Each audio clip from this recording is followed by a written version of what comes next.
Hello, and thank you for taking the time to review this information about Wisconsin Act 95.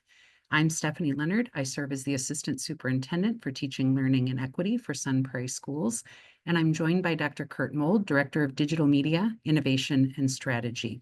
We're here today to share some information with you that will be important for you to consider with our public hearing and school board meeting on March 10th. That meeting begins at 6 o'clock at our Professional Learning Center in the boardroom. Next slide, please, Kurt. The agenda for this presentation will begin with the history of Act 95, which is brief. It hasn't been around very long.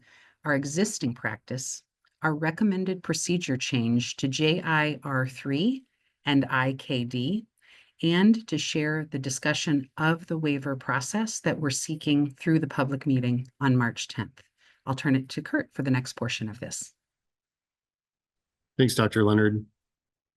Act 95, or the Wisconsin Guaranteed Admission Law, was signed into law, and it established that the Board of Regents at the University of Wisconsin system must establish a guaranteed admission program that would directly admit students in the top 5% to the University of Wisconsin-Madison and students in the top 10% of their class to any of the other UW system colleges or universities based solely on GPA. In 2024, we were required to apply this law, and the board may remember that we brought forward at that point a procedure in the spring, new procedure to us, JIR3, which discussed and brought clarity to our process and how we would approach concepts like rounding up. As you know, we typically do not have whole numbers of students that are within a graduating class. And so we wanted to increase the number of opportunities provided to our students. And we decided as a district at that point that we were going to round up to increase the number of spots open for our students. So for instance, an application is if 5% of your class ended up being 14 and a half students, we would round up to the next number, or 15 students, to add that notation to their transcript. And it's important to note that students have these transcripts actually manually entered on is the top 5% and top 10% notation. We worked directly with the Wisconsin Association of School Boards to quickly craft policy. At that point, we were told that we were developing a model policy, and it was shared with others around the state. And at the same time, we knew that there were other systems that were running into challenges with the application of the Wisconsin Act 95 law, and I'll discuss those here in a second. The benefit to doing that last year was that our numbers matched the calculations. So through rounding up, if 15 students qualified for the top 5%, we were able to identify 15 students in the top 5%. And same thing with the top 10%. If 30 students qualified for the top 10%, our numbers broke down in a way through luck or serendipity that exactly 30 students ended up getting the top 10% notation. So while this is happening, we knew that this was a dynamic legal environment, that people were asking a lot of questions and seeking a lot of clarity. And we knew that there was a lack of clear guidance for ties. Fortunately, we were not in that situation last year. And we also knew that when we put forward the policy for rounding up, that there was some rumblings from the legislature and the UW system that that was not within the nature of the spirit of the law, and that was just hearsay, and we were waiting for greater clarity.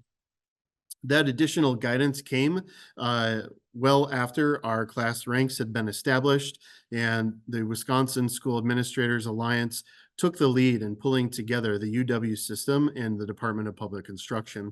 And we're grateful for that leadership, for providing clarity where a lack of clarity existed.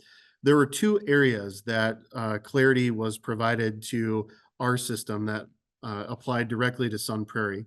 One, that school districts are required to break ties in GPA, and you cannot, as a district, submit more than 5% or 10% of your class for guaranteed admission. Again, this had little impact on us because we were so close in numbers. And that school districts must always round down to include only those students whose whole number ranking divided by the total class size is exactly at or fully within the 5% or 10% ranking band as applicable. These are in quotations. The reference is cited at the end of this presentation if you'd like to look at that direct reference to the original documentation and notification from Wisconsin School Administrators Alliance. And so for us, that means that we would need to revise our policy because our current policy and procedure, JIR3, specifically notes that we would round up. And again, that was done to create the greatest number of opportunities for the greatest number of students who had demonstrated that, this was a deserved academic recognition. There are ongoing unresolved questions that we are considering into the future that it may be likely that we bring forward in future years further clarifications and needs to change based on JIR3. Specifically in the area of tie breaking, there is not any legal statute or precedent that exists for tie breaking when two students are near or at equivalent in a GPA. And so the law specifically states GPA and does not provide any remedy for understanding how, when, or the method through which a tie break should happen. And there is also no relief in statute or precedent around the means and manner in which a district should go about rounding down. And so it makes sense to round down to the whole number. But again, this is new to us, and we're implementing something that has not been court tested in the past. Two other factors that we await further guidance on from the state that don't have an impact on us, but may end up influencing how districts apply this law or the law itself, is there are many districts throughout the state that engage in non-traditional grading, so not A through F grading, based in competency-based grades. And so they do not receive a GPA, and therefore they must seek a waiver. And again, there's very little remedy in how that should actually look and play out. And we'll talk about the waiver process here in a second. And then also dually enrolled and early graduate students. We're fortunate in Sun Prairie that students that have dual enrollment with our colleges and universities, specifically speaking of students at Madison College STEM program, in the firefighter EMR program, in Start College Now or Early College Credit Program or ECCP, we transcribe all of those classes directly as credits with GPA into our transcripts. And so this also applies to students who have attended 6 semesters. And while we have had early graduates, we have not had students graduate earlier than the end of their junior year. So again, those are just things to be aware of moving forward that don't have a direct implication on us. So in order for us to move forward with understanding how we would go through the process of tie breaking and rounding down, we also recognize that while it worked out last year, it may not work out every year where we just have a clean break in the number of students that sit at the 5% and 10% ranking notation. And so with that, we needed to explore options for how to go about that work within our system and do that most effectively to the greatest benefit of the students. And so with that, I'm going to hand this back to Dr. Leonard to talk about our waiver process. Thank you, Kurt. So Kurt took us through the evolution of the changing landscape of Act 95 through July, and now I'll share with you August moving forward. In August, DPI released information that districts could seek a waiver. And that again was based on the experience of school districts across the state and the advocacy of our state administration alliance. And so now there's a possibility for us to apply for a waiver. And as Kurt said, it may not fall neatly into place this year and in future years as it did last year.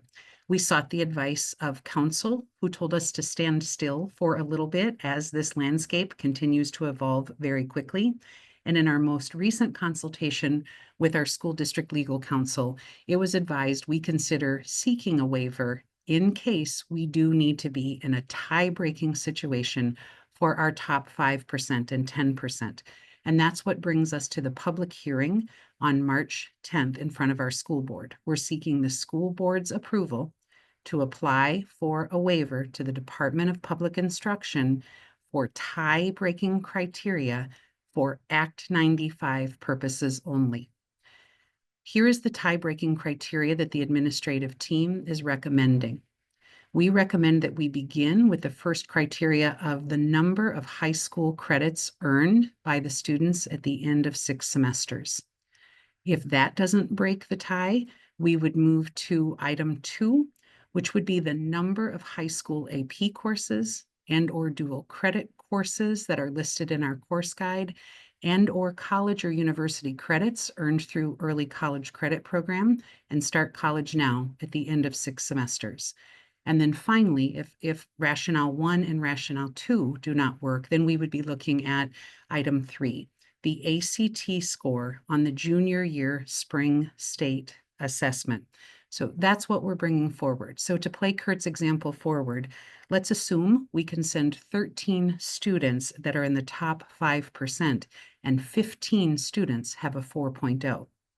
This is how we would try to determine who are number 14 and 15 by starting with number 1 and then working down through number 2 or 3 if needed. So next slide, please, Kurt. Our rationale for this is that we were trying to determine the most equitable way for all students to have a chance at ensuring they are in that top 5%. We feel that the access to courses have no barriers for any student, and therefore we're prioritizing the total number of credits that a student has taken over 6 semesters. Bucket 2, looking at AP and college coursework, is an acknowledgement of the strength of schedule.